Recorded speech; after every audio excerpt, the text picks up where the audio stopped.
जैन साथियों, स्वागत है आपका अपने यूट्यूब चैनल परीक्षा क्षेत्र में। मैं गौरव कुमार आज आपके लिए लेकर टॉपिक आया हूँ रेस्पिरेटरी सिस्टम। दोस्तों, रेस्पिरेटरी सिस्टम छोटा टॉपिक है लेकिन परीक्षा की दृष्टि से इम्पोर्टेंट है। क्यों? क्योंकि इसमें कुछ भी नहीं है और अगर क्वेश्चन आए तो आप डायरेक्ट सीधा एकदम से इसका आंसर क्लिक कर सकते हो, बशर्ते आप लोगों को इसके बारे में पता हो। चलिए जल्दी जल्दी इस टॉपिक को खत्म करते हैं। देखिएगा, जैसे कि आप चित्र में देख ही रहे होंगे, हमने एक नाम लिखा हुआ है लेरिंग्स, जिसको हमने कंठ कहा है। ठीक है। ट्रैकिया, इसको हमने क्या बोलते हैं? श्वास नली। क्या बोलते हैं? श्वास नली। उसके बाद हमने नीचे चलते हैं तो दो पार्ट्स में डिवाइड हुई है। इसको हमने जो एरो का निशान लगाया ब्रोंकाई बोला है। क्या बोला है? ब्रोंकाई। ब्रोंकाई क्या है? हमारी श्वसनी। क्या है? श्वसनी। दोस्तों, इसमें सभी वर्ड लगभग श्वास से संबंधित है, मतलब सांस लेने से, इसलिए हमारा टॉपिक भी क्या है? श्वसन तंत्र। उसके बाद ब्रोंकाई के बाद जो ये पार्ट्स में डिवाइड हुई है इसको हमने ब्रोंक्यूल्स बोला, यानी श्वसनिकाय। श्वसनिकाय। ठीक है दोस्तों। और सबसे लास्ट में हमारा क्या आता है? एल्वियोली। एल्वियोली क्या होता है? हमारा वायुकोश। वायुकोश। दोस्तों, इस टॉपिक के बारे में कुछ खास बातें क्या है देखिएगा। सबसे पहला जो प्रश्न हमारे से पूछ लेता है वो पूछ लेता है कि जो श्वसन तंत्र है उसको आप क्रम में लगाइएगा। ऑर्डर कैसा? देखिएगा ये। लेकिन हमारा श्वसन तंत्र लेरिंक्स से शुरू नहीं होता है। ये कहाँ से शुरू होता है? नॉर्मल भी बंदा बता सकता है कि हम नाकों से सांस लेते हैं, हमारे नाक से। तो सबसे पहले हमारा क्या होता है? NASA cavity. नासा कैविटी, जिसको हम बोल देते हैं नासिका गुहा। ठीक है। हमारे जो नाक के दो छिद्र है, इनसे होते हुए वायु हमारे मुख में प्रवेश करेगी। लेकिन मुख से पहले और जो हमारा कंठ है इससे पहले एक थोड़ा सा हिस्सा होता है जिसको हम क्या बोल देते हैं? ये बोलेगा ग्रसनी। ग्रसनी। ठीक है। जैसे हमारा लेरिंग्स होता है ऐसे हमारा ग्रसनी होता है। ठीक है। ग्रसनी के तुरंत बाद हमारा क्या आता है? जो 3 नंबर पे होता है लेरिंग्स, यानी कंठ आता है। कंठ के नीचे हमारा क्या होता है? श्वास नली। श्वास नली। और श्वास नली के बाद आप देख ही पा रहे होंगे किसका नाम है? श्वसनिका। और उसके बाद क्या हमारी? श्वसनिका। उसके बाद क्या है? वायुकोश। ये हमारा ऑर्डर हो जाएगा। पहला क्वेश्चन यहीं से बन सकता है कि बताइएगा इनमें से कौन श्वसन तंत्र का भाग नहीं है। तो वो 4 ऑप्शन दे देगा, एक नहीं देगा, उसको क्लिक कर सकता है। या फिर कह देगा कि इनमें से कौन सा भाग है, 3 ऑप्शन अलग दे देगा, एक इनमें से दे देगा। तो ये हमें याद होना सबसे पहली प्रायोरिटी होगी। ठीक है दोस्तों, देखिएगा श्वसन की प्रक्रिया कैसे स्टार्ट होती है। हम वायुमंडल से वायु ग्रहण करते हैं। सबसे पहले हमारे नाकों के छिद्र में जाती है, लेकिन नाकों के छिद्र में हमारे क्या होता है? रोम। रोम का मतलब बाल होते हैं, और एक श्लेष्मा झिल्ली होती है जो लगातार श्लेष्मा स्रावित करते हैं, जो आप सर्दियों में देखते हो जगह बोलता है जुकाम हो गया है। क्या होता है? जैसे हम ऑक्सीजन लेते हैं, ऑक्सीजन लेंगे मतलब वायु, उसमें धूले कण होंगे, वो क्या होगा? हमारे बालों से टकराकर उस श्लेष्मा में चिपक कर वहीं पर रह जाएंगे और स्वच्छ साफ वायु हमारी श्वास नली से होते हुए हमारे फेफड़ों में पहुंच जाएगी। ठीक है।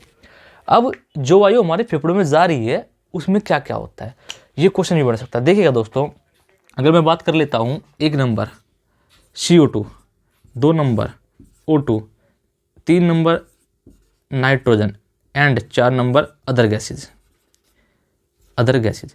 इनका रेशो क्या होगा? दोस्तों, CO2 जो है वायुमंडल से कितना लेते हैं? लगभग ये मानिएगा 0.3 to 0.4%। क्वेश्चन पूछ सकता है कि ह्यूमन बॉडी जब वायुमंडल से वायु लेती है तो उसमें CO2 का परसेंटेज कितना होता है? तो अप्रोक्स 0.3 to 0.4%। क्वेश्चन पूछ सकता है O2 का परसेंटेज कितना होता है? तो हम कहेंगे 21% अप्रोक्स, यानी हम आंसर को उस हिसाब से क्लिक करेंगे 21%। देन नाइट्रोजन का पूछ सकता है तो 78%। अदर गैसेज का कभी नहीं पूछेगा। ठीक है।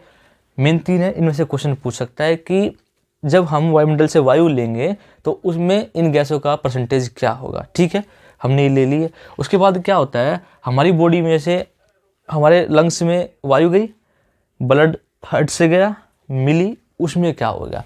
उस क्रिया के बाद क्या होता है? हमारा ब्लड जो है वो ऑक्सीजनेटेड हो जाता है। ऑक्सीजनेटेड होने के बाद नाइट्रोजन का जो परसेंटेज है वो तो 78 ही रहता है। ऑक्सीजन का घट जाता है O2 का घट के जाएगा। जो ऑक्सीजन हमने बाहर से ली है उसका कुछ हिस्सा हमारे ब्लड में मिक्सअप हो जाएगा, जिसको हम क्या बोलते हैं? Oxygenated blood. तो वो कितना मिलेगा? यानी मिलने के बाद जो ऑक्सीजन बचती है वो 16 से 17% बचती है। मतलब बाकी का 4 to 5% है ना, 21 था ना, तो 16 से देखेंगे तो 5% और 17 से देखेंगे तो 4%, मतलब 4 to 5% हमारा जो ऑक्सीजन है वो ब्लड में मिल जाता है। ठीक है, उसके बाद N2 हो गया हमारा CO2। CO2 कितना बचता है दोस्तों? 4.04% अप्रोक्स, ये 0.03% बचता है। मतलब कि जब हमारे ब्लड में ऑक्सीजन मिलती है तो कार्बन डाइऑक्साइड का लेवल बढ़ जाता है, वो 0.3 या 0.4 से बढ़कर 4.04% हो जाता है, और ऑक्सीजन का लेवल घट जाता है क्योंकि ऑक्सीजन 21% अप्रोक्स लेते हैं और 16 to 70% छोड़ देते हैं। उसके बाद नाइट्रोजन सेम रहता है, जितना लिया है उतना, और अदर गैसेस सेम रहता है। तो दोस्तों क्वेश्चन ये भी बन सकता है कि बताइएगा हम कौन कौन सी गैस जब श्वसन की क्रिया चलती है तो कौन कौन सी गैस हम इनहेल करते हैं और कौन कौन सी छोड़ते हैं, कितनी परसेंटेज में छोड़ते हैं, वगैरह वगैरह। ठीक है दोस्तों, अब बात कर लेते हैं। जब हमने सांस लिया और सांस छोड़ा, इस क्रिया को क्या कहेंगे? इसको बोलते हैं हम श्वसन। और जो ये क्रिया बार बार होती रहती है, बार बार होती रहती है, इसको क्या बोलेंगे हम? श्वसन दर। और मनुष्य यानी एक मनुष्य जो है 1 मिनट में कितना?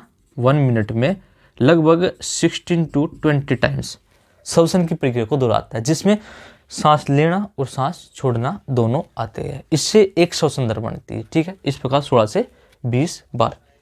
उसके बाद ये हमारे श्वसन दर हो गया। अब देखिएगा दोस्तों, श्वसन कितने प्रकार का होता है?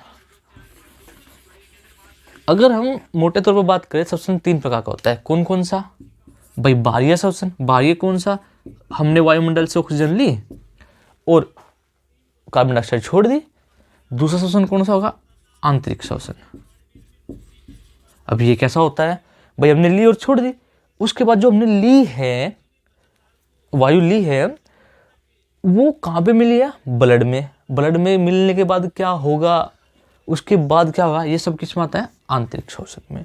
ठीक है, उसके बाद आता है 3 नंबर, ये होता है हमारा कोशिकीय श्वसन। कोशिकीय श्वसन ये कैसा होता है, इसके बारे में बात करते हैं। और चौथे नंबर पर आता है हमारा गैसों का आदान प्रदान। हालांकि इनमें गैसों का आदान प्रदान ही हो रहा है, CO2 छोड़ रहे हैं, O2 ले रहे हैं, O2 ले रहे हैं, CO2 छोड़ रहे हैं, है ना, तो ये गैसों का आदान प्रदान ही है। तो आता है हमारा गैसीय विनिमय। ये इतना इंपॉर्टेंट नहीं है लेकिन पता होना चाहिए। देखिएगा, इंपॉर्टेंट हमारा आंतरिक श्वसन। आंतरिक श्वसन में क्या होता है? ब्लड हमारा ऑक्सीजनेटेड हुआ, लेकर गया, और जो हमारा टिश्यू फ्लूइड होता है यानी ऊतक द्रव होता है, ठीक है, सॉरी फ्लूइड की इंग्लिश करते हुए, टिश्यू फ्लूइड होता है, उसको ये क्या करेगा? ऑक्सीजन दे देगा। फिर टिश्यू फ्लूइड क्या करेगा? हमारा टिश्यू फ्लूइड हमारा ब्लड को CO2 दे देगा, और ब्लड CO2 को लेकर हमारे कहाँ पर आएगा? हार्ट में, और हार्ट कहाँ भेजेगा? लंग्स में। ठीक है, फिर यही प्रोसेस चलती रहती है। इस प्रकार हमारा ब्लड का फेफड़ों से शरीर तक जाना और शरीर से आना, इसमें ऑक्सीजन और CO2 का परिवहन होता है। तो ये हमारा किस में आया है? आंतरिक श्वसन में। ठीक है, इसके बारे में हम बात करते हैं। 2 तरीका होता है, उससे पहले हम देख लेते हैं कोशिकीय श्वसन। इसमें क्या होगा? जो कोशिकाओं में हमारा खाद्य पदार्थ है उसका ऑक्सीकरण हो जाता है, बस ये कोशिकीय श्वसन है। क्वेश्चन पूछ सकता है कोशिका में क्या होता है या कोशिकीय श्वसन कैसा होता है? जिसमें खाद्य पदार्थ होगा। कौन से खाद्य पदार्थ होगा? जो कोशिका में मौजूद है उनका ऑक्सीकरण हो जाता है या अपघटन हो जाता है। ठीक है, चलिए दोस्तों, अब बात करते हैं हम आंतरिक श्वसन की। आंतरिक श्वसन हमारा 2 प्रकार का होता है, एरोबिक और एनएरोबिक। अब देखिएगा, AEROBIC एरोबिक श्वसन, एंड दूसरा है एन एरोबिक श्वसन। इसका हिंदी में क्या बोलते हैं? एरोबिक को ऑक्सी श्वसन। क्या बोलते हैं? ऑक्सी श्वसन। ऑक्सी श्वसन। ऑक्सी से पता लग रहा है कि O2 की मौजूदगी होगी। और एनएरोबिक को क्या बोलेंगे हम? अनऑक्सी श्वसन। अनऑक्सी श्वसन क्या होगा? जिसमें O2 की मौजूदगी नहीं होगी। दोस्तों देखिएगा, O2 श्वसन में हमारा ग्लूकोज C6H12O6 ये हमारा ग्लूकोज होता है, इसका ऑक्सीकरण होगा। ठीक है, जल अपघटन होगा और ऑक्सीकरण होगा। किसकी उपस्थिति में? O2 की। किस में? ऑक्सीश्वसन में। क्वेश्चन बन सकता है कि ऑक्सीश्वसन में क्या होता है, ऑक्सीश्वसन में क्या होता है? तो ग्लूकोज का ऑक्सीकरण होता है और जल अपघटन होता है। ठीक है, अब बात कर लेते हैं अनोक्सी की। अनोक्सी क्या होगा? ऑक्सीजन की अनुपस्थिति में जो श्वसन होगा, इससे क्या होगा, जो हमारा ग्लूकोज है, बात ग्लूकोज की ही चलेगी, जो हमारा ग्लूकोज है वो या तो लैक्टिक अम्ल या फिर एथाइल अल्कोहल में टूट जाएगा। अब लैक्टिक अम्ल क्या होता है? इसके कारण जो हमारे हाथों के पैरों के जोड़ है इनमें दर्द शुरू हो जाता है। हम देर तक लटक ले, वर्जिश कर ले तो क्या होगा, लैक्टिक अम्ल बनना शुरू हो जाएगा, जिससे हाथों पैरों में दर्द होना शुरू हो जाता है। अब देखिएगा, दोबारा रिवाइज करता हूँ, इंपॉर्टेंट है चीज़ें। ऑक्सीश्वसन क्या है? ऑक्सीजन की उपस्थिति में ग्लूकोज का ऑक्सीकरण होगा और जल अपघटन होगा। अनोक्सीश्वसन क्या है? ऑक्सीजन की अनुपस्थिति में ग्लूकोज जो है किस में टूटेगी? लैक्टिक अम्ल या फिर एथाइल अल्कोहल में। ठीक है दोस्तों, क्वेश्चन ये पूछ सकता है कि बताइएगा अनोक्सीश्वसन में क्या होता है, या फिर ग्लूकोज किस में परिवर्तित होता है? लैक्टिक अम्ल और एथाइल अल्कोहल दोनों में से एक में परिवर्तित होएगा। और ऑक्सीश्वसन में ऑक्सीजन किस में परिवर्तित होता है? ऑक्सीजन की उपस्थिति में ग्लूकोज किस में परिवर्तित होता है? बताइएगा, ग्लूकोज का ऑक्सीकरण हो जाता है और जल अपघटन होता है। ये क्वेश्चन बन सकता है। ठीक है, आप नोट कर लीजिएगा। अब बात कर रहे हैं दोस्तों, इधर आते हैं। हमने नाक से वायु ग्रहण की, वो हमारी ग्रसनी से होती हुई, यानी फेरिंग्स बोल देते इसको, ग्रसनी, फेरिंग्स, PHARYNX, फेरिंग्स, ग्रसनी से होती हुई, हिंदी में लिख देता हूँ, ग्रसनी से होती हुई हमारे कंठ में आएगी। कंठ से होते हुए हमारे कहाँ? लेरिंग्स, कंठ, इससे होते हुए हमारे ट्रैकिया में आएगी। इससे ऊपर हम बात कर लेते हैं ट्रैकिया और लेरिंग्स की। ट्रैकिया और लेरिंग्स के बीच में हमारा एक ग्रंथि होती है जिसको हम बोलते हैं THYRI, और थायराइड ग्लैंड। थायराइड ग्लैंड क्या होता है हमारा? ये थायरोक्सिन हार्मोन का स्रावन करती है। किसका? थायरोक्सिन। दोस्तों, थायरोक्सिन हार्मोन का स्रावन होता है। अगर इसकी कमी हो जाए तो क्या होगा, एक गर्दन हमारी फूल के बाहर को आ जाती है। ठीक है, यानी मोटी मोटी हो जाती है, तो इसको बोलते हैं हम घेंगा रोग। क्या बोलते हैं? घेंगा रोग। कहते हैं ना, आयोडीन की कमी से घेंगा रोग होता है। क्वेश्चन नोट कर लीजिएगा, आयोडीन की कमी से घेंगा रोग होता है, या फिर थायरोक्सिन हार्मोन की कमी से। कौन सी ग्लैंड होती है? Thyroid gland. कहाँ पर होती है? गर्दन में। अब कोई क्वेश्चन पूछ ले कि गर्दन में कहाँ, तो आपको क्या कहना है? लेरिंग्स और हमारा जो ट्रैकिया है उन दोनों के बीच में होती है। दोस्तों, क्वेश्चन इनमें से ही बनेगा और आप कंफ्यूज हो जाओगे। ठीक है, इसी तो हमने बता दिया, ये भी आप नोट कर लीजिएगा। देखिएगा दोस्तों, हमारे फेफड़े सबको पता है ये होते हैं। ठीक है, ये होने के बाद ये हमारे फेफड़े हैं, हमने सांस ली, फूल गए, लेकिन इसके चारों तरफ एक द्रव पाया जाता है, लिक्विड। ठीक है, जिसको क्या बोलते हैं? फुफ्फुसीय द्रव, फुफ्फुसीय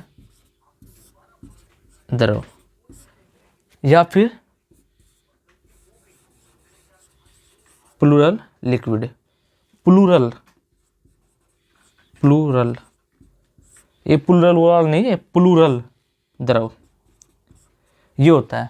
अगर इसमें सूजन हो जाती है तो इससे हमारे बीमारी हो जाती है, या फिर फेफड़े में इन्फेक्शन हो जाता है, वो इन्हीं कारण होता है भाई। अगर इसमें कोई समस्या होती है तो क्वेश्चन ऐसे बन सकता है कि फेफड़ों के चारों तरफ एक आवरण होता है, या फिर एक द्रव आ जाता है, उस द्रव को क्या कहते हैं? फुफ्फुसीय द्रव। और अगर आवरण की बात करता है तो फुफ्फुसीय आवरण कह देंगे। ठीक है, मोटा मोटा हमारा यही है। चलिए दोस्तों, एक बार और हम देख लेते हैं, एक क्रम और ला के देख लेते हैं। श्वसन तंत्र का क्रम लगाइएगा। नंबर 1 सबसे पहले कौन आएगा हमारा? NASA cavity. दूसरे नंबर पे कौन आएगा हमारा? बताइएगा जी। जो हमारा ग्रसनी है, ग्रसनी को हमने कहा था फेरिंग्स, PHARNX, फेरिंग्स। उसके बाद तीसरे नंबर पे कौन आएगा हमारा? लैरिंग्स। लैरिंग्स का क्या बोलता हमने? LARYNX लैरिंग्स, ठीक है। उसके बाद मिस्टेक हो सकती है, स्पेलिंग आप चेक कर लीजिएगा, लैरिंग्स। उसके बाद चौथे नंबर पर कौन आएगा हमारा ट्रैकिया, TRACHEA ट्रैकिया। पाँचवें नंबर पे हमारा कौन आएगा बताइएगा, ठीक, ब्रोंकाई, BRONCHI ब्रोंकाई। उसके बाद कौन आएगा हमारा 6 नंबर पे, ब्रोंकाई श्वसनी था हमारा, बहुत सारे श्वसनिकाओं में बढ़ गए थे, ब्रोंक्यूल्स, BRONCHIOLS ब्रोंक्यूल्स, हो गया ब्रोंक्यूल्स।